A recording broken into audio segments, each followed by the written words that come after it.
drastic campaign against her opponent, and then I come outside in the backyard and she out there having, you know what I mean, she had a little barbecue. He was over there with her, kicking it up, partying with her. I'm like, wait a minute, time out, what's happening here? One of the directors of FEMA lived directly behind us. He stole like $500,000. You know what I mean? Okay. The dude is still going in and out of his house, but in the news they're like, we're trying to find him, this, that, yada, yada, yada. I'm like, bro's at home. What are you talking about? You supposed to snatch him up, man. I mean, you're supposed to rat him out, man. Exactly. So then they were like, well, we're going to try to find him and recover the money.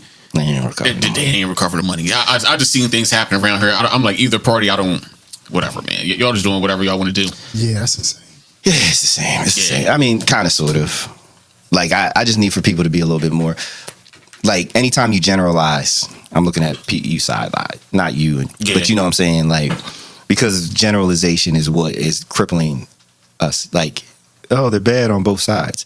Wait a minute, because one side is definitely taking women's rights. Yeah. One side is definitely advocating to if you're not Christian, straight, white male, making sure you're under the, like, that's one side is doing all of that, where the other side has never done any of that. They might not have worked as hard for everybody as we would want, but you know, you can't say they both bad when you considering it's like saying like, well, they both violent. It's like, but the one person just punched you in the face and the other person decapitates people. Right, like what? Hey, I don't get it. You see what I'm saying? He's looking at me like, yo. I mean, really, like what we should be going for is the unity aspect of it. That's just totally what we're missing out on. I mean, everybody has these different ideas, but I don't know how we can settle on one thing, and I don't want to be the person to just point out all the issues and not have the solution. And that's the only thing about these political topics that I would like always sit back out on.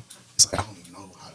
Well, you gotta have the answer. You gotta have the conversation. Answers come with conversation and understanding and learning and getting the perspective, like getting more than just your own perspective. I learned that just from doing the Uber thing, like, and talking to people. Like, there were plenty of times, man, somebody would, like, they would do something before, it's really dumb before they get in the car, right? And I'm like, how the fuck you do that, right? It would cause us to be late, or it would just cause a complication, right? And then they would get in the car, and then somehow we would start talking, and then somehow it would come up why they did what they did. Now, it was still dumb what they did, but I understood what their logic, their reasoning, and it's like, okay, so I don't agree with you kicking the cat as you came out the house, but now I understand that the cat has been attacking you. like I got all the information. I understand where you're coming from, and so with more information, then I can be like, all right, so the next time instead of kicking a cat, why don't you play a loud noise and then the cat come out? And they'll be like, oh, I never thought of that. You know what I'm saying? But that's that'll never happen if we don't talk about it.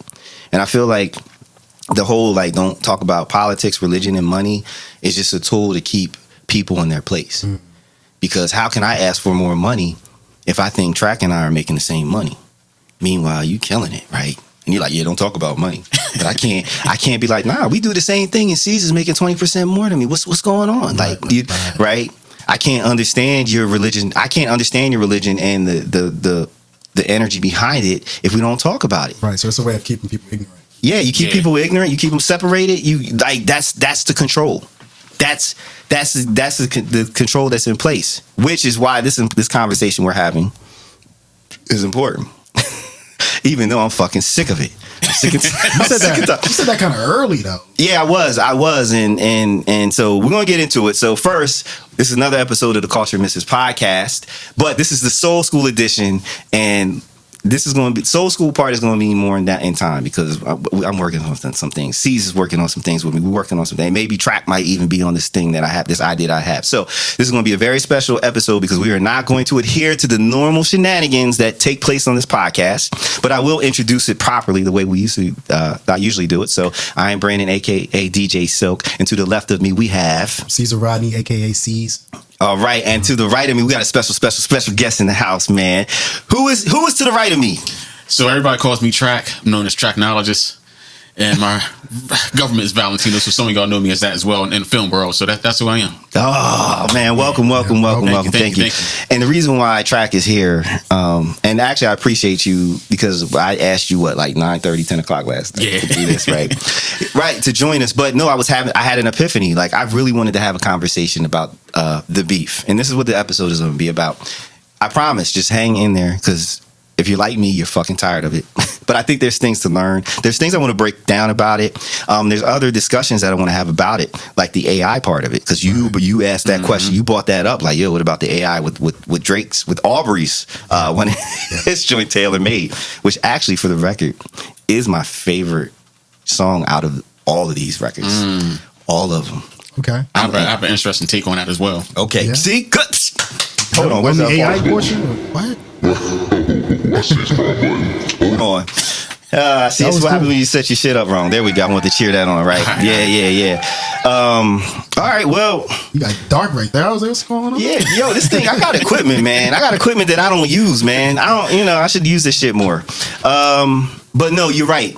I said early on I was sick of it. I think we were like 1 or 2 songs into it, and I was sick of it. So we count it by rounds. If you want to talk about like that, first person shooter as being 1 round. Okay, yeah. That's round 1. Round 2 being push-ups. Yeah. And then Euphoria. Okay. But also the Tailor Made comes along there with push-ups because I came right after. That's still within the second round. And Euphoria came with 616 and I don't know if you heard that one. Yeah, I listened to all of it. Like, I think I got them all. I think I listened to this morning. I was listening to in preparing for this sit down and discussion with you too. Right. So by round 2, you felt like, hey, I'm done with this. And I was like, I don't know how you got there. I actually made a reaction video to that thread that you posted. Oh, did you? But so much has happened thus far. I'm like, man, I'm just gonna scrap it right now. Oh man, you should have, man. I should have posted it. You still post it, man. Yeah, I probably would just throw it on YouTube or something. But nah, because it's funny because so I'm gonna do my best. Now I'm going to edit this and get it out. I want it out this week because as of this morning, they on MTO Media Takeout, which I don't know how we shouldn't really put stock in, because they'd be just making up shit. But apparently Drake is done. Like that was a headline on the thing this morning, this Sunday. Like he said he's all everything he needed to say. He's done everything he's needed to do. He's accomplished what he needed to accomplish, and so he's not going to respond no more. That's coming out of Drake's camp. We'll see if that's true, but yeah, I was done. Just so before I get into why I was done, I'm done. I want to establish where we are in terms of the camps, right? Because I'm still laughing. You were like, yo, you got to pick a side, B. You got to pick a side, right? And I was like, I don't have to pick a side. I'm just saying, right? But I realized that if I'm to pick a side, I am going to say I'm Drake. Right. We got it on camera. Yeah, you got it on tape. You got me on tape. But the reason why is because I feel like there's a certain level of joy that I felt every time he responded. Every time he responded, I'm like, yeah, right? Also, sonically and lyrically and concept-wise, I appreciated his contributions way more than Kendrick. And I'm going to actually say that aside from a couple of lines here and there, I pretty much hated everything Kendrick created beyond the first track with the first verse with Future. Sonically, here's my thing, right? It's supposed to be a battle, right? It's supposed to be fun. It's supposed to be like, all right, we're gonna take jabs at each other. And what I got from the two camps was Drake was having fun. It's like we're ranking on each other, right? And I'm like, "Sees, man, your mom got a fake leg with a kickstand, right?" And you're like, "Oh yeah, that's why you got molested when you were 6." I'm like, yo. No, you really took it to the nth degree. And so, yeah. I don't think you're diving in that deep. First of all, I want to acknowledge you saying you get more excited with Drake contributions. And I wanted to clarify, was that contributions to the beef or contributions to hip hop over Kendrick? No, to the beef. I'm just speaking unique. We already established. So track it so you can catch up. We had a discussion about the contribution Kendrick has had to the music industry versus the contribution that Drake has had. Kendrick talking about he's the big 3, I don't agree with. I just don't. I just don't. What kind of nod is that though, Track? I agree. You agree that he's not in the big 3? I agree that he's not in the big 3. Why? Because I feel like he's part of a different segment of hip hop that's kind of along the backpackers, but maybe on like a different level. Mm-hmm. And like the backpack rap artists nowadays really aren't, in my opinion, considered top tier entertainers. they're good, they're great for what they do, but they aren't in like when I consider a big three rapper, can this guy cross over? You know what I mean? Can this guy, attract like a different type of audience? Can he switch styles and still, okay, maybe this video can get 100 million views, but if he switches styles, can this song get 100 million views also? Within and hip-hop, I don't within hip hop or outside of hip hop, I don't feel like Kendrick can do that. So I started DJing when I was 13 years old. And I always look at things in terms of what can I play at this event, what can I play at that event. I have a folder where I can play songs at every single event, and I feel like Kendrick might maybe have one song in there. I feel like Drake might have like 50 in there. So, and then when I think of songs that people request when I'm at events, hardly anybody requests any Kendrick songs. Maybe when Black Panther came out, but like prior to that, like I hardly ever had any Kendrick.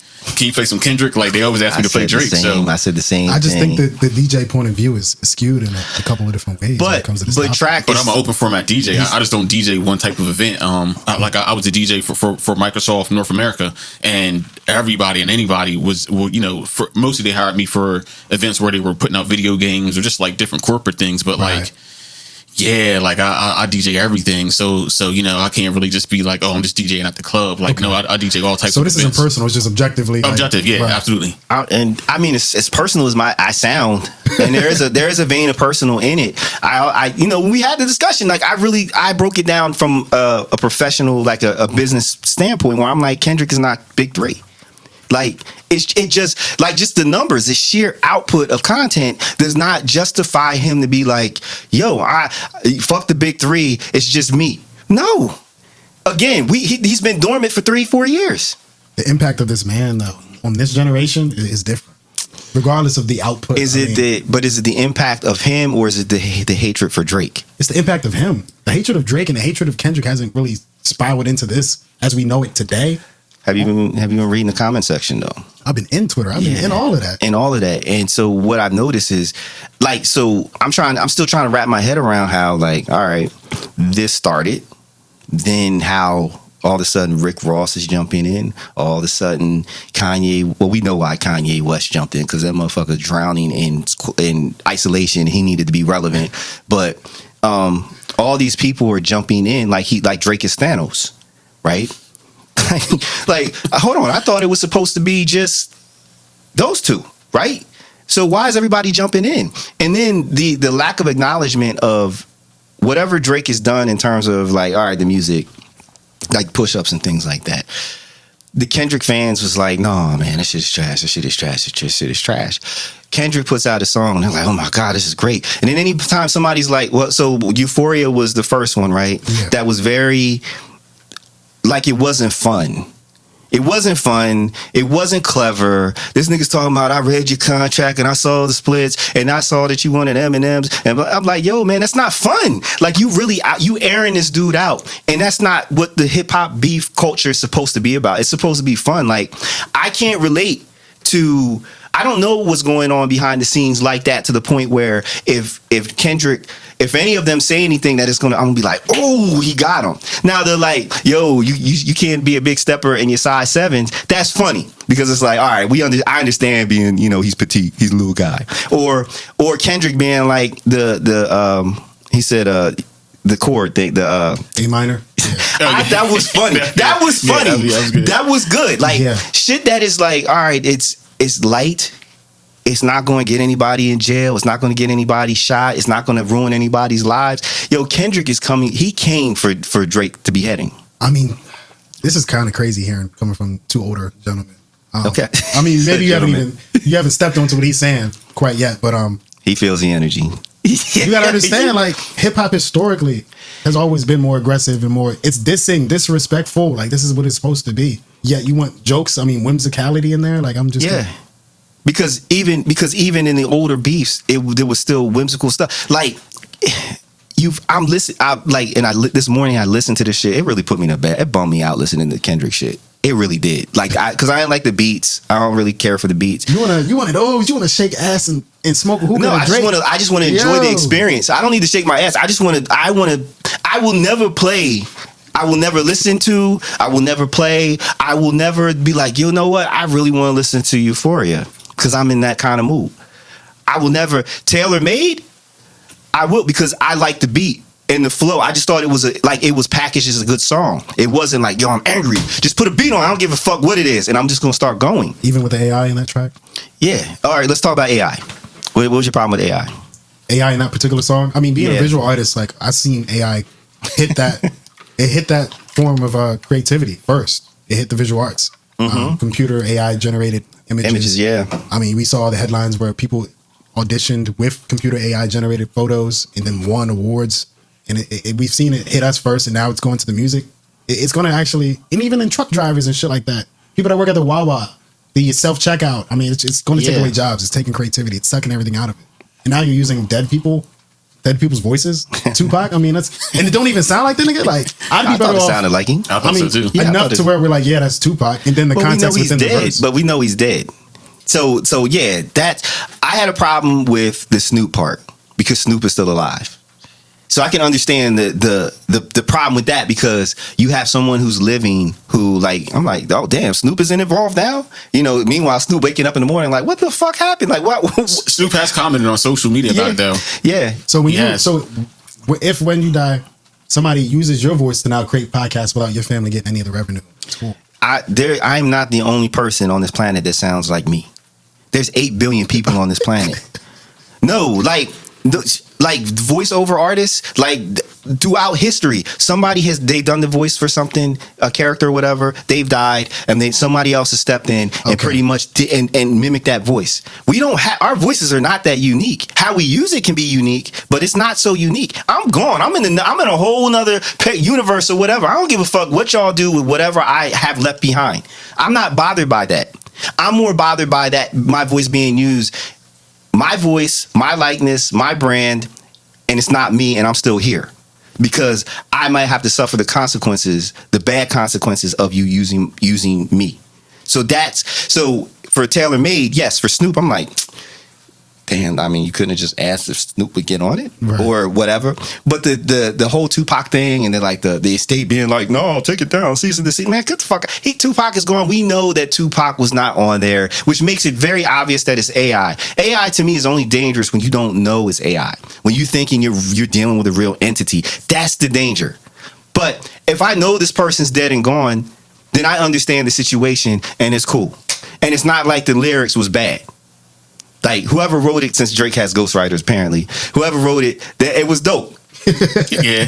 How you feel? I honestly feel like, and this is going to go completely left, but I feel like that song, that first AI song that went viral, that was of Drake, I think Drake was responsible for it. Mm-hmm. Yeah.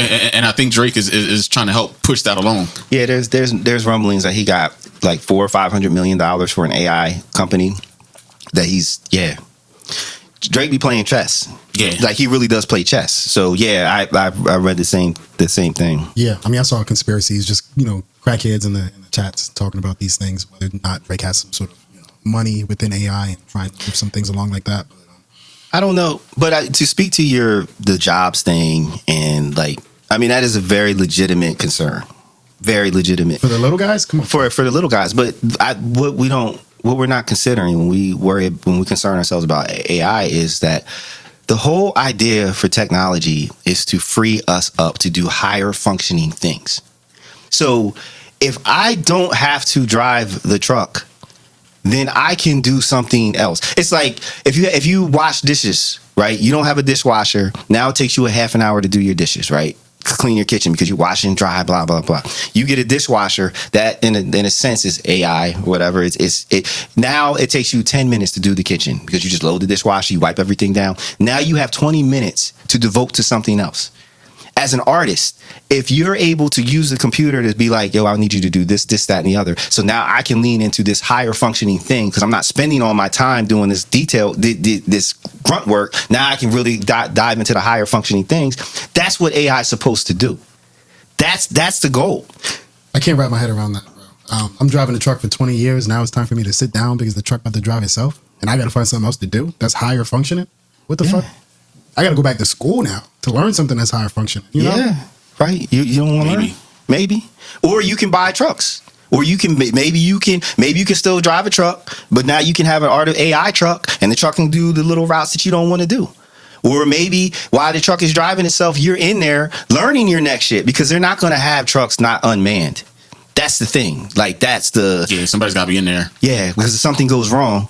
So now you're in there, and maybe you're doing other kind of work. You're learning other shit. Maybe you're scheduling other deliveries. You're doing more. Like that's the whole purpose, man. Like since the invention of the wheel, jobs have been altered because of technology. Jobs technically aren't lost. They're just transitioned to something else.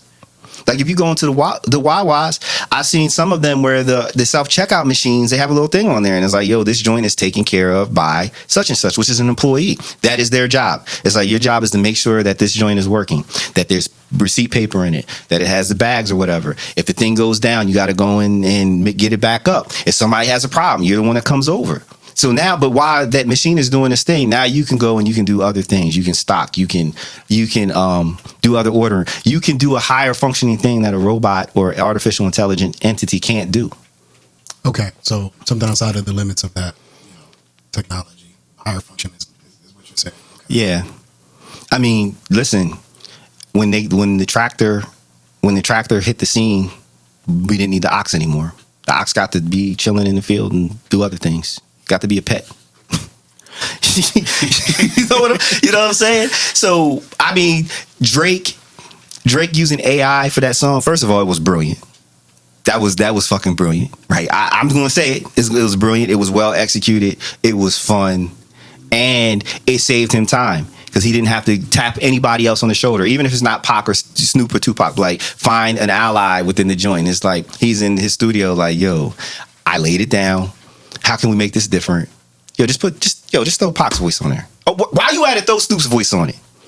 And who's to say they didn't get Snoop's permission? I've seen Snoop's comments on a couple different videos where he was commenting about it. You know what I mean? He wasn't really leaning in one direction, but he definitely was. He's been commenting about the whole situation. So who's to say Snoop said I'm not with it? Like Snoop could have been in complete agreement with it. It was definitely creative. I mean, yeah, it was fun. We pick our sides and all, but of course.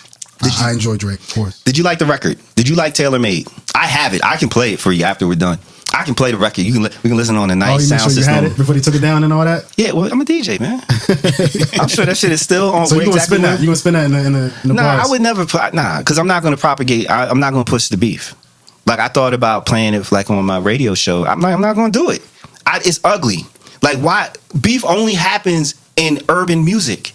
You don't hear no fucking country music beef where they're going at songs like I'm a can't you and my chain. Come on, man. So in push-ups, because you're saying it got ugly once Kendrick came out. In push-ups. Well, the whole thing was ugly from the very beginning. Right.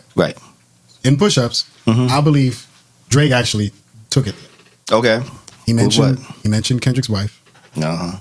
Yeah, by name. That happened. And in Tailor Made, he's now also talking about, and he brought it up first, the fact that he perhaps allegedly could have, sexually assaulted somebody. He likes kids, whatever. He wanted to deflect. He did that. Yeah, he did. He did. So now that it's brought up, I mean, now it's gotten bad. I mean, it's kind of like, bro, you did it to yourself. But he mentioned his wife's name versus we talking about sexual assault potentially. So, first of all, if it didn't happen, it's tragic because now you putting something on somebody's name. You're putting it out there in the ether. That's always going to float around. Like, so for people who don't know, yeah, I heard Drake sexually assaulted people. So that's terrible. If he actually did do it, okay, there's a victim out there that is now reminded of what happened because of this song every time it's played and they hear it. Somebody mentioning your wife versus like, oh, now I'm going to talk about crimes and shit that I heard that you did. That's me. That's you slapping me in the face and me taking a sledgehammer to the side of your head. It's not a balanced, reaction for that action. Or am I wrong? Nah, you're right. In Euphoria, man, you got this funny. Yo, niggas is crazy. I didn't say it. Listen. So in Euphoria, my fault. Go ahead. In Euphoria, I don't believe Kendrick, if I'm recalling this correctly, I don't think all that sexual assault allegations even started on Euphoria. You just don't like the song because Sonic, it's just a boring song. And that's one thing. It was right? 6 minutes of. That's one thing. Yeah, right. That's one thing. And then Kendrick drops this other thing. Right. After Euphoria. Hey, you got a traitor in your midst. Cool. Yeah, okay, that's fair. That's not bad. Like, all right, yeah. Then Drake responds talking about, hey, that child that you have with your wife, Kendrick, may not be yours. It may be your best friend's. So here's another personal jab. Maybe I'm just overlooking the Kendrick personals that might have rubbed people the wrong way, but like Drake has been going below the waist from the get-go. I don't know that Drake is going below the waist. I feel like Drake is just hit. Personally, like there's nothing that I can recall of me listening to any of Drake's records that had me being like, damn dog, like you ain't have to go there.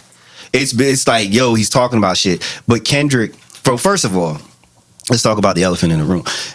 Pretty much Kendrick has had a very small window of things to talk about. Like you're stuck on this pedophile shit. Yeah. You stuck on the fact that Drake is mixed. Like, come on, man. Like that every song, most of the content, most of the direction has been put on those two things. It's like, so you don't have nothing else to talk about. You're not expanding anything. You're not even saying anything any differently. You're just like, yo, I heard you like young girls, blah, blah, blah, which again is another unfortunate thing. And I'm not saying, I wouldn't be surprised if it was true. But again, if it's not true, you're putting somebody in a light that they don't deserve to be. Like, you don't want to be accused of shit that you don't do. And I'm not saying that I don't know. Like I said, I'm not going to be surprised because R. Kelly. You got to think about Harvey Weinstein as well in that industry of the movies. I mean, all the stars that kept quiet and they were waiting for somebody to finally out this man. And if this is happening in this sense, in this form of art, in the musical aspect of things, hey, like Kendrick's finally the one saying, hey, this is what's going on. And it happens to be true. I mean, that's not even really a surprise though. Like, there's the girl who posted a picture of her hanging with Drake and him texting her when she was 16. She didn't release it until she was 18. Then there's like another girl who's alleged girl who was 14 and he's been texting her. But I mean, as far as we know, there's never been any like sexual activity. They've all said it's already out there. Like, this isn't a surprise. SZA's another one. Like he was friends or whatever with SZA before she was legal. So it's concerning. It's concerning, but we're talking about a rap beef. So, what has Drake said about Kendrick? Oh, other than that was a fucking lie. Yo, the line when he said he was like, he was talking about he beat up his girl. He beat up his wife, and he was like, it was a self-defense, right? Because he's bigger than you. Yo, it shouldn't be funny because assault, domestic violence is not funny, but that was a good line, and that was cleverly delivered. Yeah. No, Drake had some bars on there when he was like, you might be Michael Jackson the way you got Jermaine in the shadows and shit. He was spit. It's fun. That's what I'm talking about. Where's the fun? That was a question that Dr. Dre asked Eminem, one of M's albums before he released, and Dre listened to it. And M changed it because Dre was like, yo, where's the fun? And in this creative space, you want that to be fun. There's very little that's fun in what Kendrick has put out there. He's all right, maybe he's rescuing the world from Drake the pedophile. Okay, good. All right, we don't need that. But I want to feel good, sees? Like, I want to laugh. Seriously, I want to feel like, yo, that was dope, man. He got him. There wasn't that in Kendrick's shit.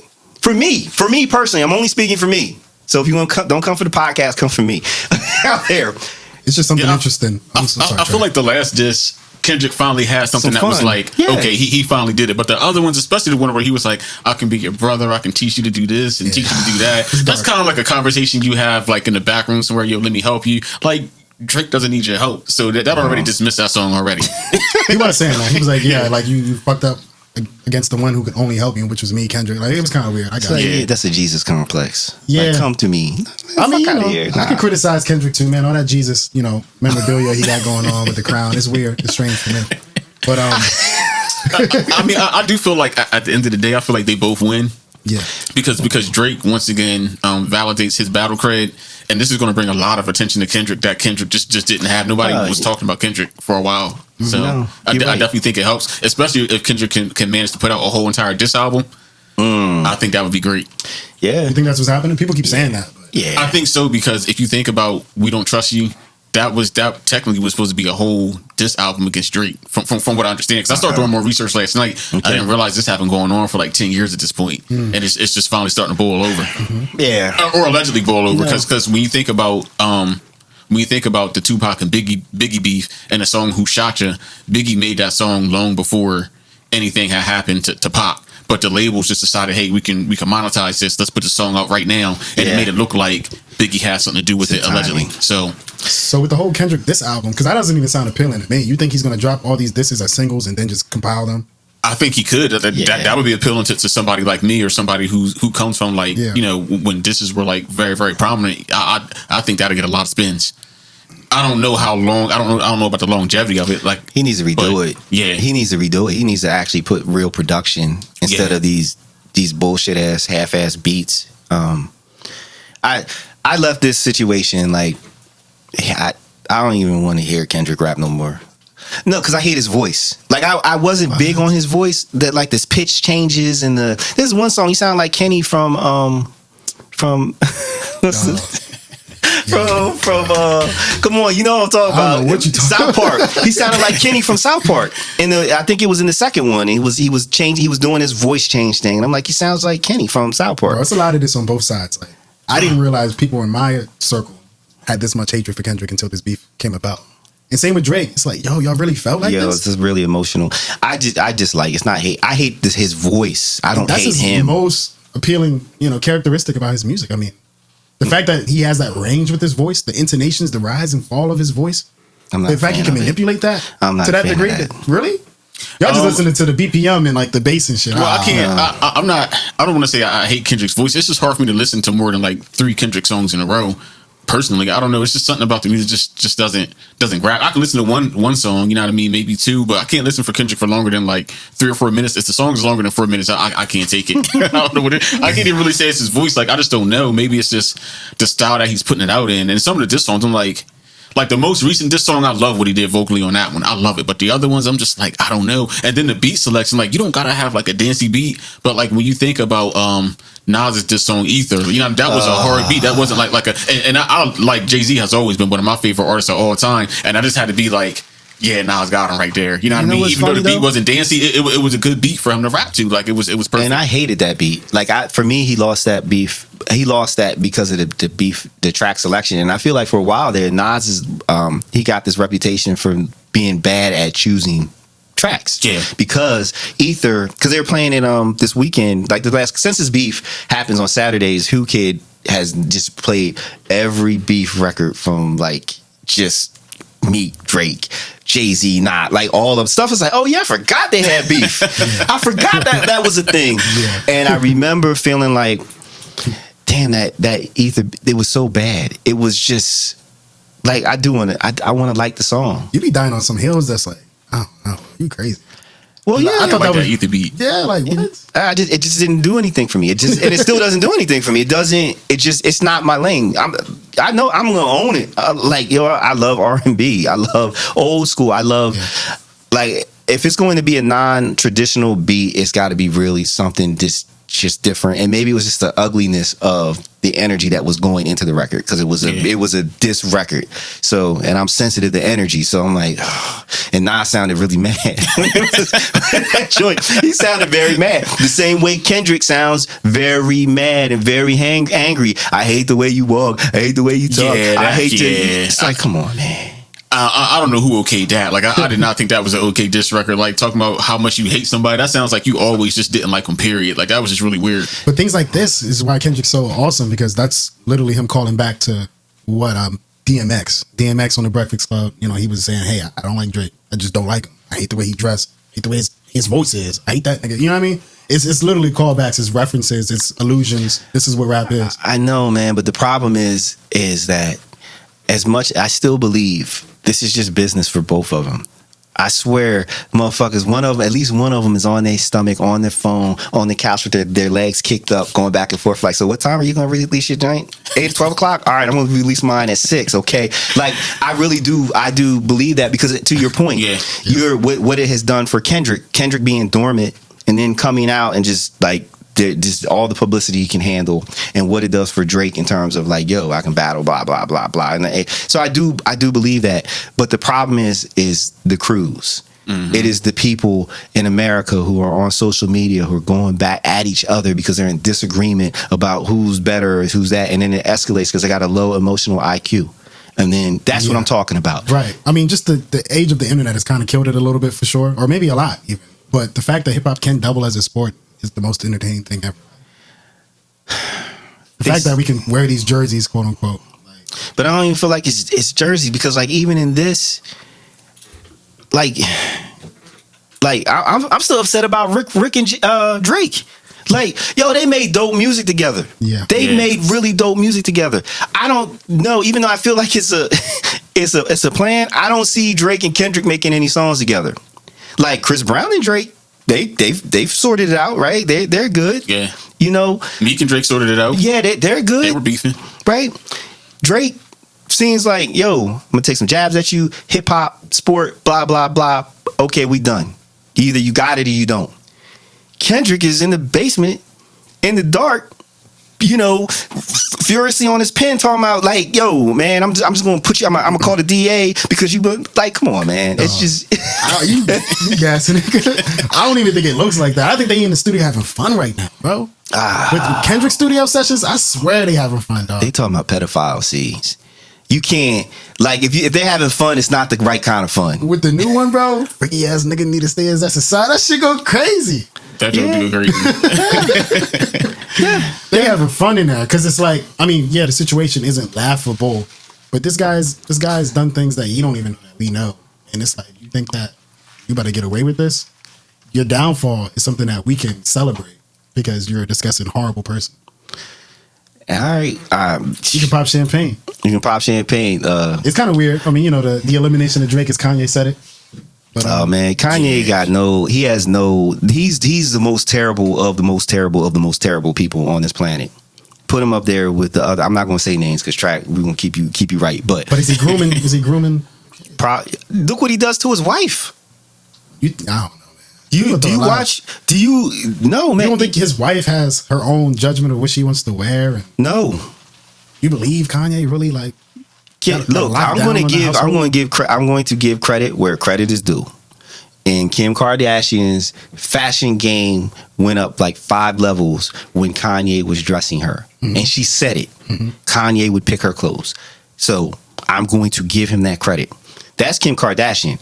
Like, so she's got enough of her own shit to be like, nah, I'm going to have to stop you right here with the control. Right, this chick, I don't even know who she is, but she's nowhere near the stature of Kim Kardashian. So therefore, if she wants to be around Kanye, then she's got to do what he says. If she wants that lifestyle, the last chick that he was with, she already said she was like, it was a horrible experience. She's traumatized from being with him because he is that much of a megalomaniac control freak. And if you look on the websites, and every time you see a picture of them, she's walking just a little bit behind him, wearing something very crazy, and people are like, "Yo, what's wrong with her? Like, are you okay? Are you okay? Wink twice if you want me to call the police." I don't know, man. She's an artist herself too, so I believe that she might be just as a fashionista as Kanye is. No, there's a difference between being an artist and then being what's it called? The thing that you paint on. A canvas. Thank you. Yes. She's not an artist. She's a canvas. She's his canvas. Oh, so he had to build one. He had to build a female up, like you're saying. Build a bitch. Who's his current wife? Because I know he's been jumping around. His current wife. His current wife. I mean, it's just, I don't know. But you gotta hate for Kanye too, just like Elon. It's like neck and neck. I don't know which one you hate more. No, they both can get it. They can both. we can all three get in the octagon. But you like that new diss track by Kendrick? Did you hear it? The energy's good. I don't like the beat. It's annoying to me. You don't like the beat? I don't like the beat. I don't like the sonics. I'm listening to it.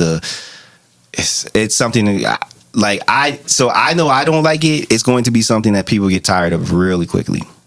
I personally believe. Do you concur? As a DJ, I think that was the best beat he's chosen out of all the songs. I need to listen to it a few more times to see where I feel in terms of the longevity. But I just personally feel like beef songs don't even really have a lot of longevity unless it's like a really, really, really good song. So. I think on both sides they don't have longevity. I mean, it's a diss. The one song by Drake does have longevity. Push-ups. Yeah, that has longevity. It's on the radio. It's getting spins. Yeah, that's going to rock. It's on satellite and terrestrial radio. I was listening the other day. That shit, they was like the new Drake. Blah, blah. I'm like, God, this dude, which is amazing because that's the song that he took everybody out. He was like, let me line them up. got you. Yeah. When I first heard it, I wasn't even aware that was a beef song, and I just added it to my playlist and I downloaded it from the record pool. I'm spinning this. What people want is another back to back. I think back to back was a total accident. Like, and Drake himself is trying to bring that event. I don't think he needs to though. I think he believes that he needs to. I don't think he needs to. I think Push Up sounds the same as the Family Matters diss track that dropped 2 days ago in the middle of the night. I don't think he needs it though. Not when you got he has a radio station on Sirius XM. He's done a world tour. This dude is charted in every genre of music except country, and I wouldn't be surprised if in the next couple of weeks it comes up in country. But that's the measuring stick these fans have though. You're not knocking someone out unless it's a hit, unless it's clear. And it has to be clear in regards to what? The engagement, the replay value. He's trying to make a hit. Yeah. Nah, I think he's just having fun. See, here's the irony. So the thing about Drake, and they're like, oh, he's a culture vulture. He's misappropriating, whatever. It's like, yo, this dude is Canadian. He's a Canadian Jewish mixed kid, right? Yeah. He didn't grow up here, right? He's a transplant, right? And then for 10 years, we're gonna say 10 years, he drove the culture of hip hop, right? Then all of a sudden, people wake up and they're like, wait, he's weird. Wait a minute. Oh, wait, he's different. It's like he came on the scene different. The reason why he made his impact was because he was different. He was fresh. And he's done records in every lane, from street records to pop records to R&B records to just hip hop records to backpack records. He's done it all, and he's done it all successfully. And he's had hits and everything. So at this point, he doesn't need anything. He does not need to beef with Kendrick. He doesn't need to beef with anybody. He doesn't need to prove his place in the pantheon of urban music culture, his space, because it's already been established. He really doesn't. To me, when this first started, it was J. Cole, Drake, and Kendrick, and Drake hadn't responded. Remember when I was like, shit, I wouldn't have said anything. I would have never acknowledged it. I would have just I would have stalled him out. I'm like, you could make 10 diss records. I'm not saying anything because I'm in my jet. I'm in my jumbo jet flying across the world with my young girls. What the fuck? Why do I need to bring myself down to you other than for it to be sport? And okay, it's sport, and now you're sparring with somebody with 16-pound gloves on, and this motherfucker's coming at you with bare knuckles. Like that. Yeah. I mean, he is hungry. Kendrick's hungry. He should be. Right. As he should be, but I think the better move would have been to try to do some songs with Drake. Or if not Drake, with J. Cole. How about not be so isolated? Not be such a fucking weirdo with your cadence changes and all the studio tricks, all the shit that you could never do live. You can't, those are all studio tricks that he's doing. So you can't even do that live and put on a good show. So, how about you change your shit up if you want to be big me? That's all I'm saying. I know I sound angry because I am angry because Kendrick frustrates me. I don't know. I just don't know how Kendrick lands it. I see what you're saying. Why not make a song with Drake? But I don't know if he would have got the same attention if he would have done that. I think the beef will bring him more attention. But how do you land it? How do they come back out of this? Like Drake's team. I know Drake did something where he had to come at somebody. His team is going to land it and nail it. You know what I mean? Drake's team is just impeccable. But I don't feel like Kendrick's team is like that. This could be the bump up and attention you get that could drown you. You can't. He can't keep up. So what he's saying? Yeah. So for people getting it, he's saying it's like you got into the room, you got the job, but you can't do the job. You done lied and said you know how to build computers and you could program, and they're like, "Yo, go write a script real quick," and you're like, oh. I think the end of this isn't Drake calling it quits. I think the end of it. And it's a strategic plan by Kendrick and his team to actually get Drake out of here. I think, and I foresee it, that Kendrick's going to take that #1 spot after all this is said and done. Impossible. Whoa. Impossible. Yeah, in terms of hip hop, of course, because Drake's international. But in terms of hip hop, no, because Kendrick's not. Because even at Kendrick's hype, he was not #1 hip hop. Not consistently. He was 2, 3. He was always in the conversation. His style, what he does, his taste, in my opinion, is not mainstream. It's not. It's not. In fact, I argue that the only reason why we know who he is because he was with Top Dog Entertainment. And at that time, they were doing. He was doing big things. They had the industry. They had control. So they were able to insert him in the places he needed to be inserted in order to get the scene. And it's like, oh yeah. Because again, I love his first album. When you say that, do you mean Dr. Dre? Interscope? Because you're saying Top Dog. I mean, we don't even know what Top Dog really looks like. I do, but you know. I'm talking about the entity. I'm talking about I forget the name of it. TDE. Right. Yeah, Top Dog, TDE. But Kendrick's the biggest guy on TDE. And then when he left, TDE is in shambles. I mean, SZA's now the biggest on TDE, but when it started, the TDE had motion, and I'm not saying Kendrick didn't help that. I'm not saying that at all. But what I'm saying is that situation, like, had Kendrick been anywhere else, had he been with a UMG subsidiary, he would have been like all the other records that I got up there on my hard drive that I never play again, and like I run across and I'm like, oh yeah, I remember, I like this joint, and I play it, and everybody looking at me crazy like, yo, what the fuck you playing this for, dog? Hey, when you said Kendrick was never at the top, I mean, it just kind of reminds me of Jay-Z and all his releases never necessarily being number one, because there was always another number one of that year. But yeah, we say Jay-Z's top three. Because of the cultural impact that Jay-Z had. So yeah, but I don't feel like Kendrick has had that kind of imprint. Could I be wrong, Track? Nah, I don't think you're wrong. And I mean, I know is he doing something with Taylor Swift? Kendrick? Is that his attempt to cross? Because I haven't heard the song, or I don't know. Like, maybe that's his attempt to cross over. But no. Well, Taylor made it was just that it was the argument that because Taylor was dropping, she was dropping that week, and that's why he had to wait to release his thing, because that was like messy. Taylor's window. Yeah, that's speculation though. That's also speculation. That was Drake saying it. That was talking shit, but that was funny. Yeah. But also, and so this goes back to the fun part of it. He said it, and he was like, "Yeah, like I hold my shit back too." Like, yeah. So yeah. So and being in the industry, that is a conversation that they have. That conversation is had. Like, such that's coming out. Oh, I'm going to wait. But I with Drake joking, I thought he was going to do something with Taylor, but I don't know. Yeah. All right, guys. All right. You feel? No, I don't want you to feel defeated, man. I mean, we got to wait and see. I told you what I think and how this is going to end. Oh, it's done. It's not done. It's done. It's done. Yo, I'm willing to put money on it. It's done. I think Kendrick will drop regardless if Drake answers. I think he's just going to keep unloading the clip. But it's still done, because, like, are you going to sit there and watch a ring with just one fighter in there shadow boxing? How long? So,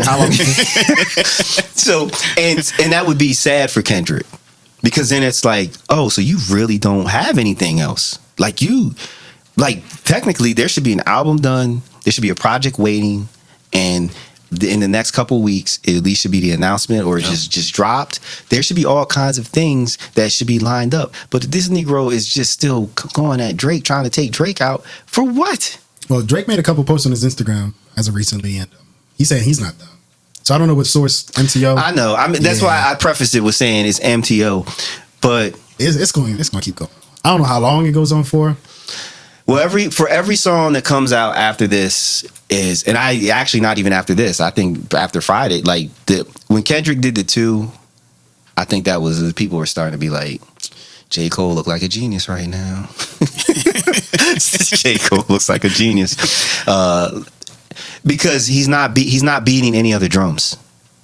He's not beating any other drums. Like, I don't need to hear that Drake is a pedophile anymore. Like, I actually don't need to hear that Kendrick's short. I don't need to hear any. Like, if you're not gonna come with some new material, then can we just walk away from it? I mean, as hip hop, and this record's always been like an exposure aspect to it. I mean, this is kind of fairly new since the Pusha and Drake beef. Which, by the way, that Pusha song, the way, the beat, the lyrics, the overall performance of that song was brilliant. When I heard that shit, I'm like, I need to start playing this again. Like, because that was a dope record. It was. That was a dope record. It was that's how you take somebody out. But nobody's playing that song today. Because we forgot. And it's Pusha T. And Pusha T made the mistake of aligning himself with Kanye. Notice everybody that's aligned themselves with Kanye, where are they at? At the mall. Working, not playing. I mean, there's a few hanging on. But you know what I mean? But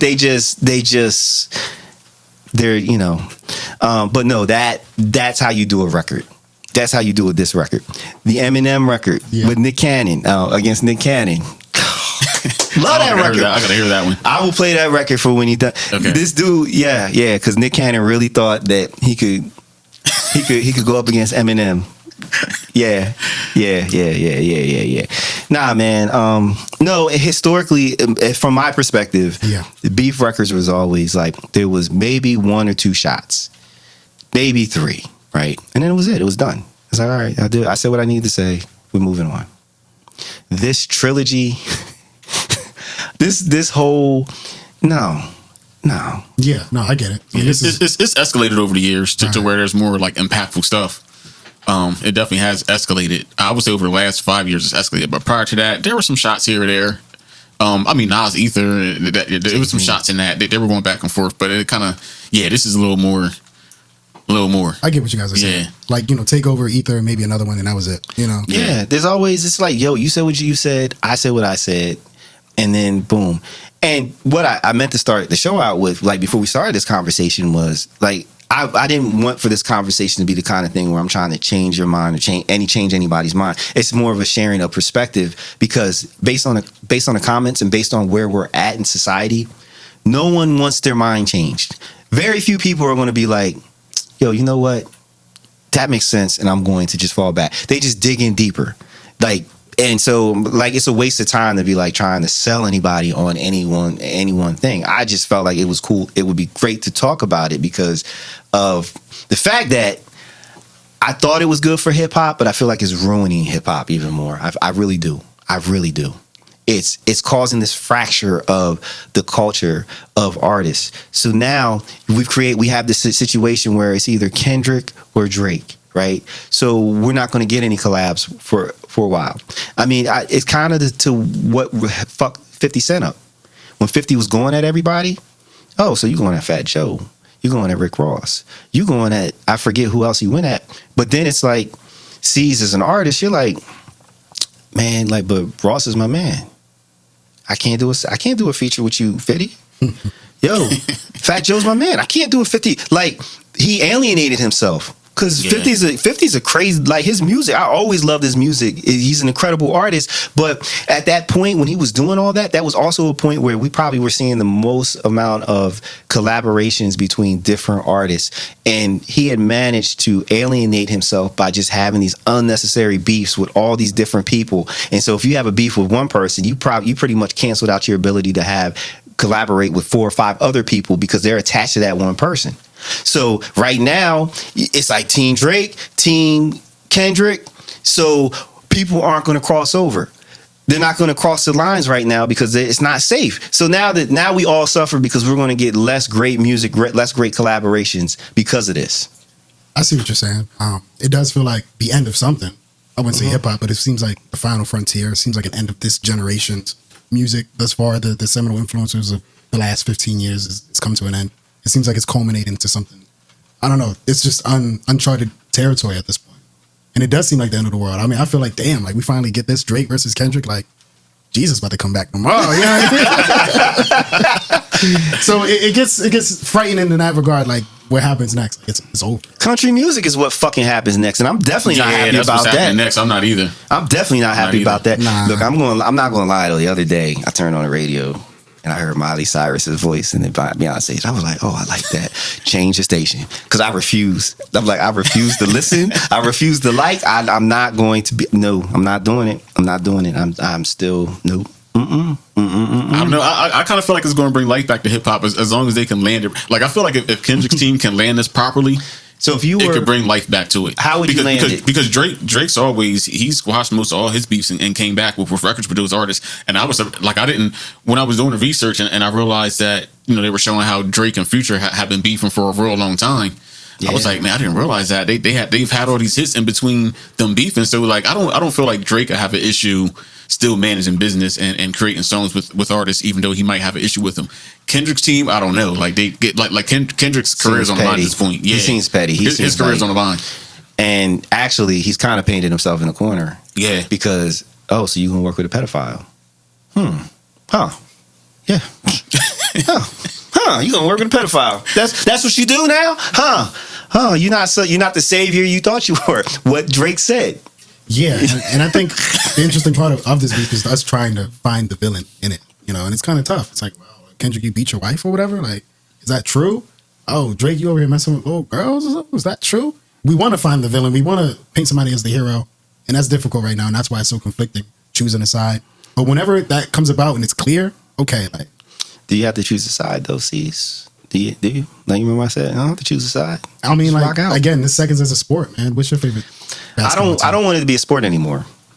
I don't want it to be a sport. I don't, why in Black culture do we find the need to separate and take each other out instead of work together? Like every other culture, every other race, well, no, ethnicity, everywhere else they work together, right? We do so well for tearing each other down. Imagine what would happen if we just really got together and did our thing. And actually, I want to play this thing Vince Mensa said. Vic Mensa? Vic Mensa. No, Vince Staples. I'm sorry, Vince. Yeah, that's my guy, too. Don't do that. Yeah, you murdered that. Don't do that. Don't you do that to me, man. It's been a long freaking weekend. But no, like that's part of my fatigue with this. With the fact that we just, why is it that we always, does it have to be competition in that way? Like competition in terms of like, I got to stick your head in the sand so that I can step on it and get up a little bit higher. Why is that? My earlier question, why is it only in hip hop do we have beef? Why? And even in the comedian space, because it started out with the comedians. Yeah. Why is it only the Black comedians that are coming at each other and whatnot? Like, whereas the white comedians are working together. Like, yeah, so this beef joint is not good. Yo, all that pro-Black shit you talking about, I'm surprised you don't like Kendrick at all. It's not that I don't like Kendrick. I just don't like his music. It's the same thing. It's like how I feel about Eminem. Like, Eminem is top 5 in my book. Eminem is a fantastic artist. I just hate his fucking music because I don't. Here. Yeah, I don't. Yeah, his sonic sensibilities don't align with mine. Most of his records, once he left Raucous, because his Raucous records was crazy. You ever heard them joints? Eminem? Like, Eminem. No, the early ones before he got big, like when he was on Raucous with Mos Def. They were sick. Yeah, they was hip hop. They were, and then once he went mainstream. Oh, I like the way you lie, like all those records. I'm like, I don't like his music, but I love him as an artist. I love him as a person. I love the fact that he's so aligned with Black people. I love the fact that he's just good at what he does. Like, I can not like your music and love who you are. I can also not like who you are and be okay with your music. It's interesting. Sort of. It's interesting that we brought up Eminem because like there's this angle now of Drake being a culture vulture. But somehow Eminem did it all the right way. Like, how does that even happen? Well, Drake, Track, you got something to say about it first? Yeah, I was looking at Track. I'm sorry, man. Eminem came up in the trenches. You know what I mean? So I can't really consider him a culture vulture. He really lived the culture and came up. Like, when you look at record labels in the industry, they're looking for a specific type of archetype that they know the main demographic that purchases and listens to music likes. You know what I mean? So, this guy right here, like, yeah, this guy, all the girls in college love him. We're going to take him and run with him. Eminem wasn't that. He came up and got in there on his own without fitting a certain type of archetype that they know everybody will run with. Yeah. As a matter of fact, for people don't know, Dre found Eminem's demo tape on somebody's garage floor. He almost stepped on it, and he was like, "What's this?" He put it in. He was like, "Oh," and that the rest is history. I don't understand how Drake is a culture vulture. I don't. That's just people just throwing shit out there, like they're just and us foolishly grabbing it out of the air. Like, how the fuck is he a culture vulture? Like, do we not understand Black history and that if you had a drop of blood in you, Black blood in you, you were Black? Didn't care if you were 5% Black. Then you could have one Black half cousin on your neighbor's side, 6 generations back. You're Black. So yeah, I mean, he looks ethnic enough to by those standards. 20 years ago, he'd be a slave. Yeah. Right. Or in the house, whatever. So then the question is, all right, so are you saying he's a culture vulture to hip hop? Or are you saying he's a culture vulture to Afro beats? Or are you saying he's a culture vulture to pop? Is he a culture, right? And that's where we go, because he does, like Kendrick changed his voice, he changes his accent. Yeah, but so did Chris Brown when he did the Afro beats record. He sounded fucking amazing. Artists have sang and spat in Spanish. Like, it's art. Like, the moment you put rules, those kind of rules in place in art, it's no longer art. Now it's his fucking business. Like that's not like yo. If you can do a fly patois, then go for it. Yeah. If you can, like, it's not. It's only a culture. You're only a culture vulture, in my opinion, is if you keep going back to your culture. Like you dip in, you take what you need, and then you dip out. Yo, Drake has consistently made Afrobeats records. He's consistently made pop records. He's consistently made every lane that he's in. It's not just one record. It is multiple records. If you listen to OVO radio on satellite, most of the, like 50% of what it is Afrobeats. It's UK beats. He's from Canada. Yeah.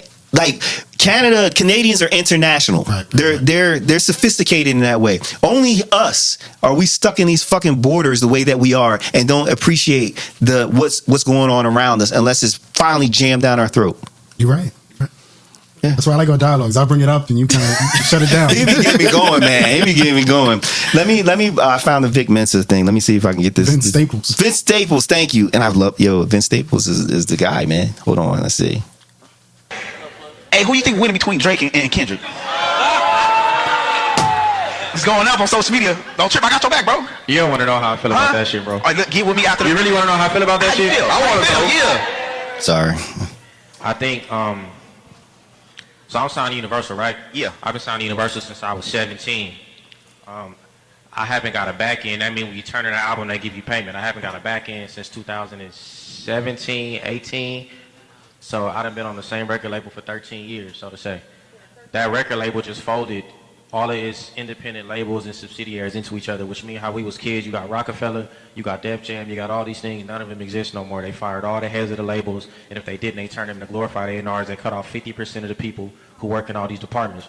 Most of those people is us, people of color that come from hip-hop and R&B and these other things, right?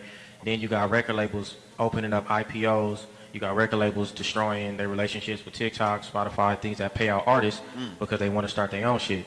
So then we getting priced out of our contracts. We getting priced out of our imprints. There are no labels basically that are incentivized to sign black music, and it's happening in front of our eyes. And while Taylor Swift is fighting for people to be able to have streaming money, niggas is on the internet arguing with each other. So you think this is a distraction? All of it's a distraction. When Silk first hit me up, that was the first thing I said. It's a distraction. Yeah, and I rarely believe that there's a room full of people sitting there like, how are we going to distract them next? I don't think collectively we're that smart, or even people in that room are that smart. I don't believe that at all. But I believe that we are easily distracted because anything that comes up, we jump on and we focus all of our attention on it. And then while all that stuff is happening, it's making room for other things to happen. And so these people just know how to benefit off of it. So, yeah, there's not, the phone wasn't, Drake wasn't called and Kendrick wasn't called. And it was like, you guys, we're going to need for you to have a beef. And so it's going to, because we're going to do this, that, and that. No, it just happened. It happened the way it happened. And then they just take advantage of it. Mm-hmm. Like we have our eyes off the ball all of the time over shit that ultimately doesn't matter. Yeah. And I've never said I'm all into conspiracy theories and going back and doing research and looking what the whatever documents got released 7 years later after the truth really came out, and that's the first time in my life I've ever said this is a distraction. Like you can look up my Twitter or everything. I've never ever said that. You know what I mean? And it's clearly a distraction. Just from what's happening in the music industry or something else? I think on multiple levels. Yeah. Well, we're falling apart, and I say so. C's thought I was crazy because. The reason my concern about country music is the fact that it's happening now, and it's happening in tandem with the conservative movement politically, and it's happening so this is a vehicle to get more people to be conservative by getting them into a genre of music that has the conservative movement has a chokehold on. Like it's just like it's the drug dealer that gives you your first little free. Yeah, go ahead, try it for free. We get in, we start listening to art. We're listening to Beyonce and K. Michelle and the few other black country artists that are doing their thing. We get into it, and of course you listen to more because you're expanding it, right? You're getting exposed to conservative values, morals, things like that, and then next thing you know, we're voting for Trump because.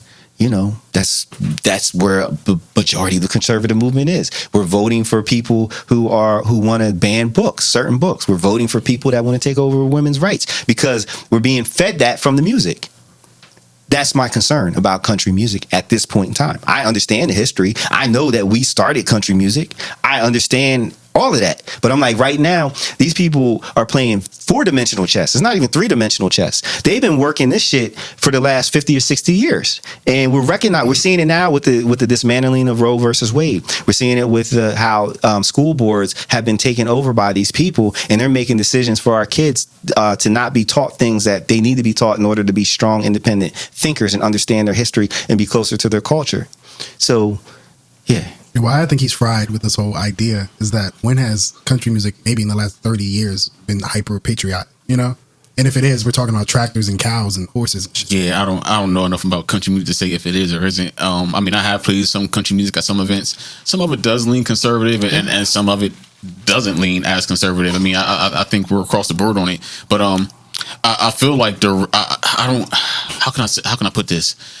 I know that there has been an attack on black artists involved in country music. One is from our state. Downstate, yeah. Yeah. They completely got him out of here. And there was just rumors about what happened with him when there were other country artists who did maybe comparable things. And these guys are still headlining the country music awards and all that. And I'm just like, wow, they really came after us. So I think Beyonce's attempt to do country music was like, hey, we belong here too. And we have enough power we have enough power to where you can't shut us down like you did just this small black kid who really didn't have any pull from Delaware. So I don't really know where they want to go with country music, but I don't know. I mean, I hope that's the case, but I'm concerned. Like I thought about it because, like, we look about, and not to really go down the political lane, but if we look at everything that has happened over the last 8 years, all of these things were set in motion 10, 20, 30 years ago, and they just been working on it. I mean, even down to, like, you know, there's no skinheads. Those guys, the skinheads of the 60s and 50s, 60s, and 70s said, you know what? To their kids, they're like, nah, don't get tattoos. Don't shave your head. Wear the khakis. Get the jobs. Go into the military. Go into the police. Go into these things. We're going to get it this way. Because the way we were trying to get it is not working. Like, you can see us a mile away. So you're going to do these things. And now we're living it. Now we are experiencing it. Every time something fucked up happens that takes black people, women, gay people, or anybody else who's not straight white male back, it was because they started their campaign 30, 40 years ago. And so that's why I'm looking at country music like, because, I mean, we do, you know, I at least recognize how hip hop has helped and also hurt us in terms of the messaging and defining what we value and what we strive for. I mean, let's think about it. Like, Kodak Black. Like, should anybody would you, like, if I had a machine and was like, yo, C's, I can send you into Kodak Black's head so you can see what he's thinking. Would you want that ride? No, fuck. Yeah. But we listen to his music and it's the same shit. Yeah, it's what's happening. Yeah. Right? So yes, music and arts is a way to kind of shape and direct the community, our culture. Yeah, hip hop has clearly been co-opted. Yeah, it was definitely co-opted. And so now we're at a point where it's like the conservative movement is working extra hard to get control of everything. And so what better way than to use music that is conservative leaning? And it is conservative leaning. Watch the Country Music Awards and see what happens anytime they see there's a black person or they're like, no. I mean, actually, I did see a clip today of Sexy Red on stage with somebody doing it. I'm so embarrassed. I'm so embarrassed. At the Country Music Awards? It was a country show. I think it was like Bryan Adams or something like that. And she was out on stage and she was doing her Sexy Red thing. I mean, it was embarrassing. It was cringy. That's Drake's girl. I can't what even you imagine mean? how cringy it is. That's Drake's girl. I know, and in that part, I don't like. Like, I think part of my really dislike for Kanye was when he started signing artists that I thought were detrimental to the culture. He definitely did sign a lot of those. Yeah. And I'm like, you're cashing in, you're selling out the culture so you can make some money, because there's no way of artists of your caliber or your taste in music should listen to this artist and be like, that's hype, that's hot. What was it, dude? The guy from New York that we thought was from the South. The Panda dude. Panda. That was one of them. Even the fact that music is so dark and slow and low key. Like you can really attribute it to Lex Luger's production, but really a lot of people, current artists, will say that the project that impacted them the most was 808. And that's a low energy, that's a low vibrational, depressing thing. And so now you have all this music that is born from it. You know, Kanye talking about, I'm behind trap music and all that. And I'm like, yeah, you kind of are. And fuck you for that. Because I don't like trap music one bit. You'll never sell me on that. Never sell me on trap music. It's horrible. So you don't make trap music, do you? No, okay, I'm not a trap music guy. When you said it, I thought about the one Migos song that is fire though. That's which one? Oh well, it's trap-esque. See, I don't know, man. Stir fry. The way you draw these lines. Well, no, there's the energy because there's energy that there's. Look, man. Like I feel like for me, like what I've struggled with hip hop in general is, in certain sects of it, is that I can't relate to it. I've never sold drugs. I've never been around people who sold drugs. I've never been a criminal. There's all these things that are prominent topics for especially a lot of 90s hip hop, right? You know, it's like that was the era of the drug dealer, right? It's like now y'all are the drug users, right? That like you glorify that, but that's even right. That, yeah. But I mean, so for me, I gravitate towards things that I can relate to. I can't relate to any of that. Like I might be able to relate to the energy. Like, so, okay, I can say, all right, well, I've never been a drug dealer, but I understand grinding and hustling and doing what you need to do. But exclusively, no, I can't relate to that. So I'm not drawn to that. So like the trap, I grew up in the era where you went to parties and you left sweaty because you danced all night. Like they don't do that now because the music doesn't inspire you to do that. Unless you play the old school, and then people are like, oh, okay, I get it. But the new music, it's getting better. It's starting to get there slowly but surely. But no, it's just, and that's 808s and heartbreaks. It's like, no. Fuck you, Kanye. Fuck you. That's kind of wild just for him to say that he birthed trap music. I don't know about that one. But I don't know. But if he's going to claim it, like, because I hate it. If you could get him on your podcast, would you do it, Kanye? Yeah. Yeah? I'd chew his Yeah, ass I feel up. like y'all would have a good little debate going on. Oh, he would be ready to fight. He'd be ready to fight me because I cut his mic off in a fucking second when he started trying to overtalk me. Yeah. Like, mute. Listen, I'm gonna finish what I gotta say. Nah, I would not have him on the podcast. I would never want to profit on anything attached to him, whether I'm supporting him or tearing him down. I don't want to tear down anybody. I can't. I was talking about unity and work together and blah. Like, I can't then turn around and be like, I'm gonna take this nigga out and I'm gonna make my mark in the world. So no, I wouldn't have him. I wouldn't have him on the show specifically because I don't believe that you could have a real conversation with him. He's not an honest actor. He wouldn't be an honest participant in that. Okay. So he would really be the one to just. He has an agenda, and that's it. And he's a disruptor. He would. Yeah. So, would you'd want to talk to him? I don't know if I could talk to him. Like you're saying, he might have a conversation with himself. Not a conversation with himself. Whole hour. Bro. Nah. Just listening. I mean, for the record, I never liked him from day one. Through the Wire, Through the Wire video. So I think I told you that the park. You never liked him? Damn. Never. I had a feeling about him. I just had a feeling. I'm like, I don't like this guy. I don't. And it was the Through the Wire video when they do the thing where he got his Rockefeller chain. And they're like, you got something to say, yay? I'm the newest member of the Rockefeller. And the way he said it sounded like a whiny, entitled little bitch. And I'm like, yo, that just rubbed me the wrong way. And then so for so many years, I tried to like him because his records I definitely love. Jesus Walk, I love. All Falls Down. Flashing Lights. Like, there's definitely records that he made that I just really loved. And I appreciate it. Like, one of the interviews, he was talking about how he was struggling and he's making these beats and he's upset because he's not getting anywhere. And he's like, I know my shit is better than what I'm hearing on the radio and I'm not getting anywhere. I understood that frustration. I could relate to that. So I really, really tried to like this guy. And every time I got to the point where I'm like, all right, yeah, we good. He does it, says something. And I'm just like, oh, back to zero with you, man. Back to zero. So, and at this point, at this stage in the game, he's advocating for our destruction by like aligning himself with Trump and those things. So, like, I can't even turn the other cheek for somebody that's advocating for my destruction or the destruction of people I love and care about. So, yeah, no. So I'm very light on playing his music, like especially his newer shit. Like I'll rock out with like some of the old things because it's just undeniably good. But the newer stuff, I'll duck his verse in a quick, like with the stems now. Woo, I can eliminate anybody. I'm like, oh yeah, I'm gonna echo that out. Yep. So yeah, nah. I feel you. All Falls Down is my karaoke go-to. I can run that whole joint, all three verses, and get the crowd booming because they like the hook. Yeah, I like karaoke. Yeah, you do. Yeah, Celine. So that was Lauryn Hill was supposed to. Yeah, I mean she did. Initially, she had that chorus on her album, and then essentially, when Kanye samples things, he interpolated it.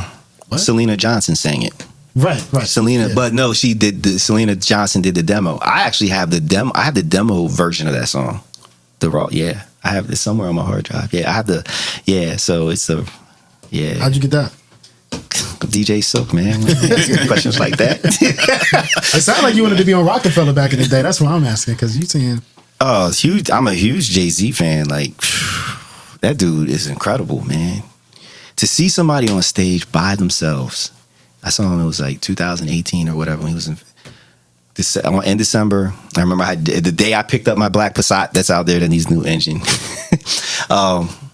My girl at the time, she took me to a concert, and he was on stage. And Vic Mensa was the opener. As a matter of fact. No, Vic Mensa. But I was amazed that it was just him on stage in the Wells Fargo Center, and he had complete command of the whole damn stadium by himself. No dancers, he's just out there. Like, I could feel his energy, his power, and I'm like, yo, this dude is incredible, man. He's an absolute. He's just different. So yeah, Rockefeller had a nice run. I mean, Beans, Beanie Siegel, Young Gunners, Freeway.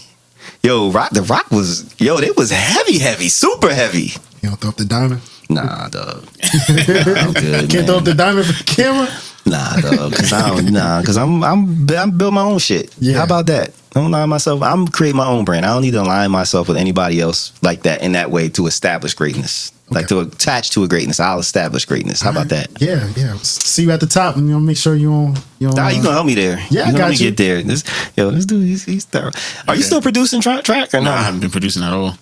Since I when? don't think I made anything in like 3 or 4 years. That's not that long. I bought a bunch of plugins too during COVID when all the companies were giving deals. I bought tons of plugins and Just in case, some right? other Like, gear. yeah. I got it, but I haven't made anything. I bought all that stuff and ain't do nothing with it. Oh man, just because time and all that. Now he's just not interested. He been shooting pornos and stuff, man. You do that? It might be a little bit in this one movie I directed, but So you direct the movies? yeah, I'm doing ads and trying to get more into directing and writing films. That's awesome. Yeah.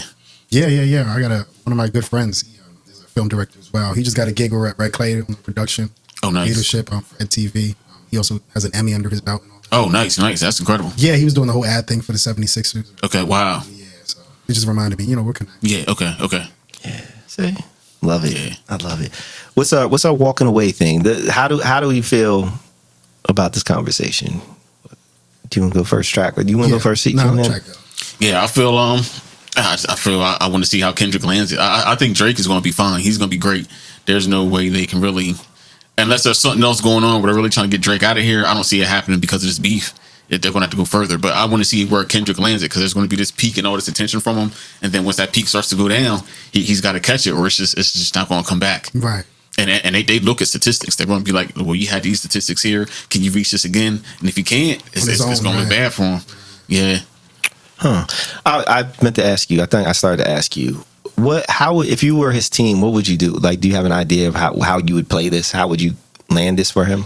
Do you have any ideas or? Well, first I would try to figure out, was this planned from the beginning, or did we just like land in this? Like, hopefully, if I were the team and we got here, we would have planned this ahead of time. And yeah, we might have maybe like 3 or 4 diss songs on the record, different production, but then we'd also come with stronger and more like songs that might have a little bit more longevity and can chart higher on the charts initially straight out the gate. Okay. C's, how are you landing? How are you feeling? I still believe, I'm under the belief that they have something that's been unsaid, whether that's like actual documentation, some evidence to be like, okay, like this backs up the claims that Kendrick's have made this far. We really got to get the guy. It's either gonna be one of those, like it's gonna be universal. It's gonna be across the board. EO, he gotta go. You feel me? It's gonna get nasty if it hasn't already for people. I see people already disgusted about how far it's gotten, but I think it lands with Kendrick on top in terms of, hey, like, it's clearly not about lyrics anymore at this point, which is why I'm leaning more towards like there's something else that has to be said in terms of the expose aspect of this whole beef. So yeah. Okay. Damn. I think you just want Drake out of here. I like Drake, bro. Drake was my favorite rapper at one point, man. Damn, he said at one point, man. You grow up. I land in where I started out in terms of when this all hit, which was I regret it, even though I did. I'm not gonna lie. Like, first of all, we got a whole episode of content off of it, so I'm not gonna sit here and act like and take advantage of this shit. But but I regret it. I just, like, nobody wins when the greats fight. Nobody wins. And like this temporary, like, oh, we got something to talk about and go back and forth. The distractions from everything is regrettable. I have really, my care for Kendrick creatively has gone down. I don't want to. It's gonna be a while before I can like hear his voice rapping. Like, it's that, like, even thinking about it right now, I'm getting annoyed. Just yeah, and it's weird. I know it's weird, but it really it's those frequencies. It just fucks with me. So you will not hear any Kendrick songs in Soul School anytime soon. So sorry, Kenny K. Dot. I'm just glad you actually said, hey, I'm on Drake's side, because this is how people on Drake's side feel, and this is what they're saying. He really wanted me to be on the side. So I'm not surprised it's coming out of your mouth. It's just, how they feel. I got friends in my circle, again, who sound exactly like you in what you're saying. Really? Yeah. They don't like Kendrick. Yeah. All of a sudden. If I could interject real quick, I can't really remember how Meek bounced back from the diss, because I kind of feel like Drake won that diss too. But I think Meek had other things going on. Him getting out of jail, him getting locked up. Like, I don't know. I can't really see where I don't see how Kendrick can recover from this. Like Meek recovered and then he came back better, because I remember at that time I was in LA because I had gotten signed at the time, and nobody was talking about Meek at all. And it was funny going into meetings, when we were having discussions with execs, and they were like, "Who, Meek?" Like, half of them didn't know who Meek Mill was. You know what I mean? But then after just traveling to different places over there, going to Phoenix and just different places on the West Coast, you never ever heard Meek Mill songs playing in the clubs. You just didn't hear it. All you heard was Drake. So I'm just curious now as to, after that beef, you hear things with Meek now. Meek's had other things going on. Like, I just don't understand. I don't see how Kendrick is recovered from this. Here's my theory about Meek Mills, and shout out to my friend Jen Mundy. She said this years ago. This was way before the beef, right? Okay. But she said they don't really play Meek songs anywhere else but Philly and Miami. And I still believe that's true. I still believe to this day, that's true. They only play his records in Philly and in Miami. I don't get Meek Mill. I don't get Meek Mill's fans. I don't get the music other than Dreams and Nightmares. Right, that's played everywhere now. Yeah. Like House Party, Amen, great records. Yeah. Like, I'm not saying that he hasn't made, like, he's made really good records, but I mean, just commercially, I think his biggest moments was the Drake beef, and then dating Nicki Minaj, and then what has supported him has been the fact that he's hanging out with billionaires, like the owner of the Sixers and the jail reform and things like that. Right. But like, every time this dude does a social media post, he's getting flamed because he's just dumb. Like, I'm like, how is it that your bread and butter is based on the ability to communicate, and you're the worst communicator when it comes to writing and the tweets and the things? It's like, what are you trying to say, dog? Like, yo, use a comma, use a period. Like, I'm not even gonna ask you to use a semicolon because I know that's not gonna happen. But yeah, I think Meek came back just because he didn't have far to fall anyway. And I think also getting sober, because he wasn't sober when that went down. True. He was on the pills. He was popping pills and things like that. Yeah, but they landed the plane. They landed the plane. It may not have been like the greatest landing, but he did kind of. But had he not been with Nicki Minaj, it would have been over. It would have been over. And that happened simultaneously. Like, they finally confirmed everything during that beef. Kendrick doesn't have that. Kendrick doesn't have any. He doesn't. There's nothing there. Not unless there's something we don't know about. What? I mean, I don't know, man. I mean, first of all, Meek only landed. Well, he didn't even land it. His revival actually stemmed from Drake. Literally, Drake, the guy who dissed you and buried you, bringing you back to life because you guys made a song together. You don't remember that song they got together? Yeah, I remember that. Which song? That literally brought Meek back in the circle. Which song was it though? I forget the name of it, but Going Bad. Still going bad. Yeah. Right. But he was with Nicki at that time, Yeah, and I think that was But Nicki's not the cushion. I think that beef happened because of Nicki. If you don't recall, Is it your tour or your girl's tour? the beef happened because of Nicki, because Meek Mill thought that Drake slept with Nicki And you know Minaj. damn well he did. Yeah. And Drake's been trying to get at Nicki, but at the same time too, Meek had a song with Nicki that went relatively far amongst Nicki fans, and so I think Meek's team landed that pretty well for the most part. Like, they landed it. I don't see anything comparable. I don't see what Kendrick can do now. You don't think Kendrick's accolades are his cushion in that way? I don't think so. He does have a strong fan base, including myself. You know, He does. Yeah, he I saw does. he was listening. He had the fire filter, the glowing filter. You listening to that bullshit song? homie. Now I'm messing with you. Yo, follow me, all hell seas, man. That's what he's referring to. Yeah. No. I don't. Kendrick is a boutique rapper. This is his non-boutique moment. Can he keep up? Can he keep up? And I don't know that he can.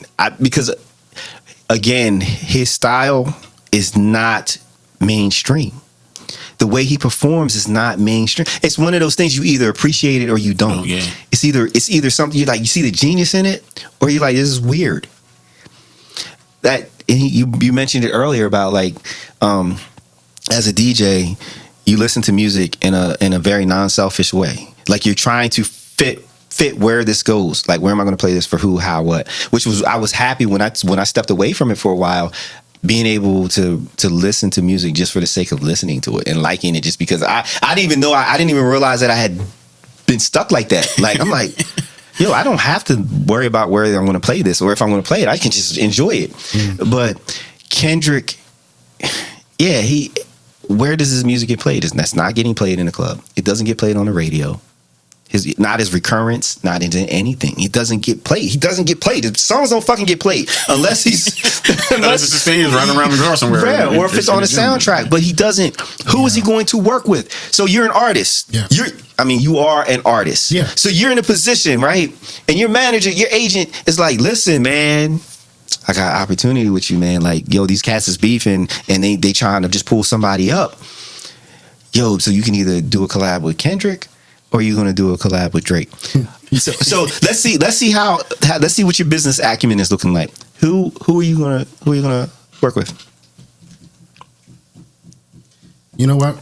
There's a thing called the Drake stimulus package, and that's instances in which Drake did a feature with another hip hop associate, and it's the biggest song that they've ever had. That they've ever had, and that was it. Yeah. Your next solo venture is never going to be as big as that Drake track. Okay, so you saying Kendrick? Is that Kendrick because of that? Because there's already a stigma about Drake features, and So if I was your agent, I would fire you. Right, because of course I get it. No, but why would I fire you? Because Drake, of course, is the bigger artist in that opportunity. Because if you work with Kendrick and Drake is petty, then I can never work with Drake. You can't work with everybody else. You think Drake has that power to blackball me or anyone else? Yeah, absolutely. Yeah, he can be like, because Chris Brown is like, look, man, I'm back good with this nigga. I can't work with you because if I work with you, then this is gonna piss Drake off. But that's how it is, though. Yeah. That's how it is, right? I know niggas like Jay-Z got that sort of power, but no, Drake got that power. Yeah, now? absolutely. He's had hits in every genre. He's had hits for more than a decade. He's had hits. He's worked with everybody. He's had parties with everybody. Not even just, he is connected. Like, if you want to have a night out on the town and have a good time, are you going to hang with Kendrick or are you going to hang with Drake? You see what I'm saying? Like, you see, like, for all the like, oh, he might be grooming girls and things, because let's keep it, let's be official with it. Yeah. Let's not say he's a pedophile. We can say he's grooming, because a pedophile is the act of, right? And and even if they're underage, and please guys don't flame me, I'm not trying to justify him, but these are young, even if they're teenagers, it's not like little girls. When I think of pedophiles, I think of like 8, 9 years old, like a little girl. Exactly. Like versus teenage girls that present themselves as looking as old as they possibly can, right? But all that aside, he's a good time. Yeah. He's a good time. Whatever party, whatever thing's going on, he's there. It's a fucking good time. What you gonna do? Oh, Kendrick, we're gonna go to the pool hall. We're gonna shoot some stick. Like, come on, man. Come on. Like, so if you want to decline, if you want to have opportunities, am I lying though? You're not lying. Nigga, what? You either at the club in a fucking penthouse, or you shooting stick in a fucking corner with Kendrick. You sound crazy. But that's the vibe Kendrick gives off, right? So yeah. So if you're an artist at this point in time, and you're trying to figure out your next moves, do you not want to miss out on an opportunity to like, yo, even if it's the Drake stimulus package, that Drake stimulus package will probably net you more money than you ever would with 5, 6, 7 songs with Kendrick. Cheryl Lynn be touring the world off of one fucking song, Got to Be Real. I know she's tired of singing it. There's a lot of artists, they like, I got more songs than, they're like, nah, we just want you to sing the one song, we won't pay you. But yeah, man. It's just about it's the trajectory you want to take, right? And if you're going to be an artist, and Kendrick is where your heart is at, then okay, then yeah, that's cool. Like, I'm not even judging. That's not even a thing. But if you're like, yo, I want to be the guy, I want to be at some point number one, I want to be the dude, then that would be a shitty decision for you to make. Right. Of course, if that's my goal, if that's your goal. So I don't know, man. Well, I'm an artist first, and I appreciate the art aspect of it all. And creatively, I just think Kendrick's a better artist, and I think we can all agree he's a better artist. No, I don't think so. I don't think so. Who the fuck am I talking? No, because there's a lot of because even if we just keep it to the beef records, what records? Who wrote the better records? Like just structurally, song wise, the punchlines, how the information was conveyed. Yeah, we got to figure out how we can play some songs in the podcast, and we can be like, all right, this, that. I mean, we could have done. I could have done. This is so last minute, but I mean, we could have read the lyrics. But like, Push Ups is played in record. It's in rotation now. I'm not saying Kendrick's records aren't being played, because I've heard them played too. Yeah. But I've only heard them played once. I don't think there's much agency in people playing Drake records. I mean, I feel like Drake, like you guys said, is bullying the system to the point where he can get whatever record he wants played.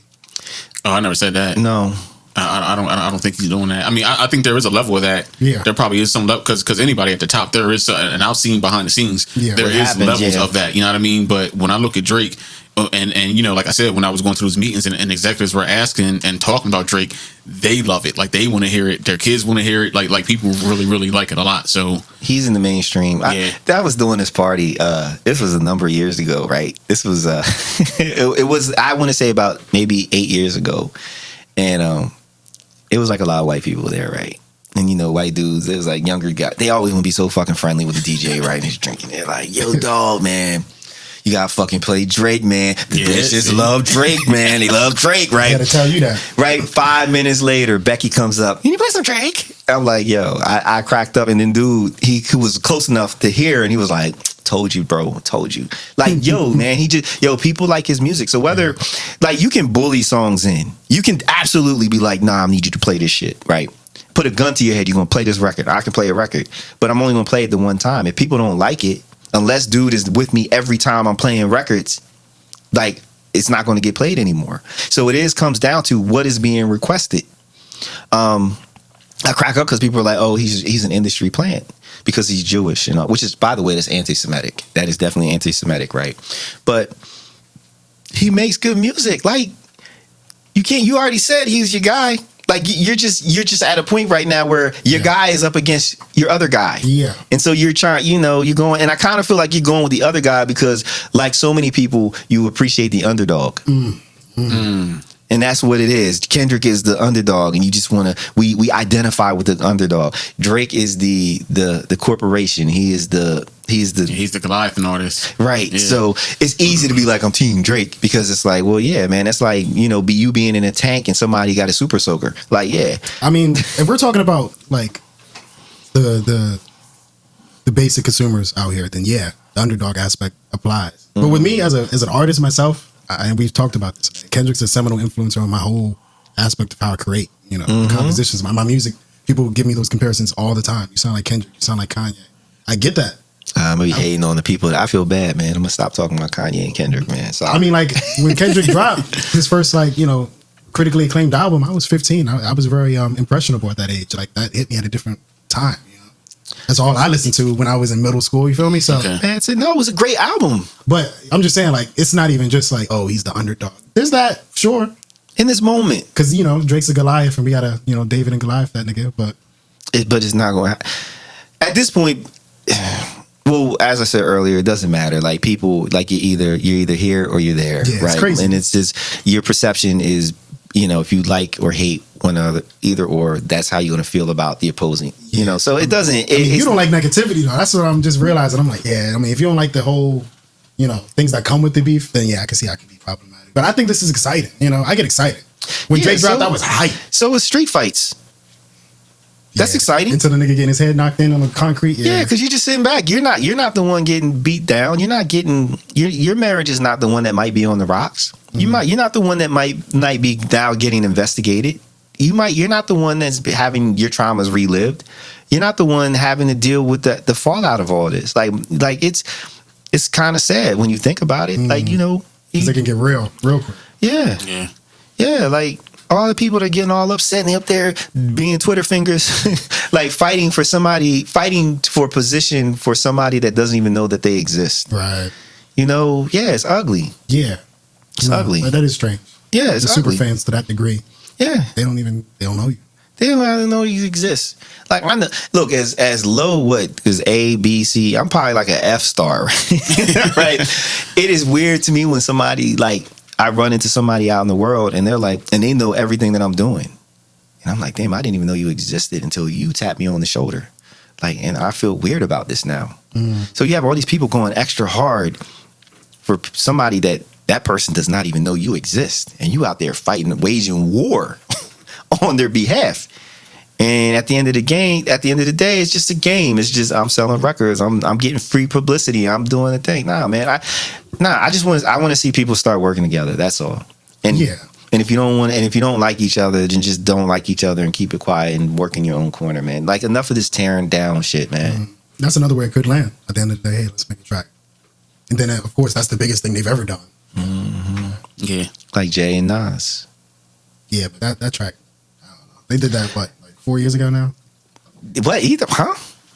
Jay and Nas coming together for a track? That's what we're talking about. Yeah, but no, before they did the track together, they, like, Jay signed Nas to Def Jam. There was like, this was before they ever, the track happened, but business happened way before that. Yeah, like, making money together. Yeah. And I told you that was a joint where they was apologizing to each other after the fact. They were like, "Yeah, I shouldn't have did that, man. I'm sorry. I shouldn't have brought that up. I shouldn't," because it got ugly. It got ugly. It got super ugly in the street way. In the street way, like, yeah. So, I don't know. You guys, I appreciate this conversation. Did you enjoy the conversation? I did. Say, we'll have to have more of these. Like Soul School, man. Soul School version of Cultured Misfits. Yeah, we just got to even the playing field next conversation, man. You know what I mean? Well, your man's? Yeah. I'm not biased either way. I'm just calling it the way I see it, you know? Nah, I'll fuck with it, y'all. Y'all got me.